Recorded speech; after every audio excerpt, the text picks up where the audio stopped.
Once upon a time, in a humble African village, there lived a young woman named Nusra. She was known for her kindness, hard work, and unwavering spirit. Nusra worked tirelessly as a servant in the grand palace, where the wealthy and powerful resided. The palace was a place of opulence and secrets, guarded by high walls and adorned with intricate carvings. Nusra's days were filled with menial tasks, cleaning, cooking, and attending to the whims of the royal family. But despite her lowly position, Nusra had a secret dream: to rise above her circumstances and find love. Prince Kofi, the heir to the throne, was a handsome young man with piercing eyes that seemed to see through the facade of wealth and privilege. He often wandered the palace gardens, seeking solace from the weight of his responsibilities. One fateful day, as Nusra was tending to the flowers, their eyes met.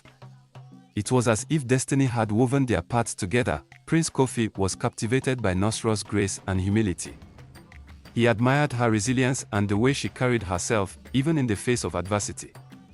Their clandestine meetings became more frequent, and their hearts entwined like vines climbing a trellis, but love between a prince and a servant was forbidden. When the king and queen discovered their secret, they were furious. They summoned Nusra to the grand hall, where the chandeliers hung low, casting shadows on the marble floor. "You dare to steal our son's heart?" the queen thundered. "A mere servant." Nusra stood tall, her eyes unwavering. "Love knows no boundaries," she replied. "Our hearts have chosen each other." The king, however, was not so forgiving. He decreed that Nusra's punishment would be severe. "You shall never see the light of day again," he declared. "Your eyes will be your prison." And so, Nusra's fate was sealed. The palace physician, a wise old woman, carried out the king's command. Nusra's eyes were gouged out, and she was cast into a dark chamber. Her word reduced shadows and whispers, but love is a powerful force. Prince Kofi could not bear to see Nusra suffer. He wrote her letters, pouring out his heart, promising that he would find a way to be with her. Nusra clung to those letters, tracing the words with her fingertips, feeling the warmth of his love. Days turned into weeks, and Nusra's resilience grew. She learned to navigate her darkness, relying on her other senses, the scent of jasmine, the sound of footsteps echoing in the corridor.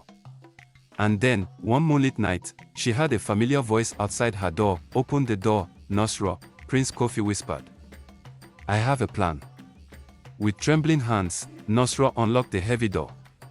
Prince Kofi led her to the palace rooftop, where the stars shimmered like diamonds. He held her close, and together, they vowed to defy fate. The prince challenged his parents, demanding that Nusra be allowed to regain her sight. He promised to marry her, regardless of their objections. The king and queen, moved by their unwavering love, relented, and so, on a sunny morning, Nusra stood before the palace gates. Her bandaged eyes were unwrapped, and the light flooded in. She blinked, tears streaming down her face, as Prince Kofi knelt before her. "Will you marry me?" he asked. Nusra's heart soared. "Yes," she whispered, in all joy. And so, the poor lady and the prince were wed, their love a beacon that transcended social norms and adversity. The palace rejoiced, and Nusra's eyes, once blinded, now saw a world filled with love and possibility. Their tale became a legend, a reminder that love could conquer even the darkest of nights. And Nusra, the once poor servant, became a queen, ruling alongside her prince. Their love story etched into the annals of time, and they lived happily ever after, their hearts entwined like the vines that climbed the palace walls, reaching for the sky.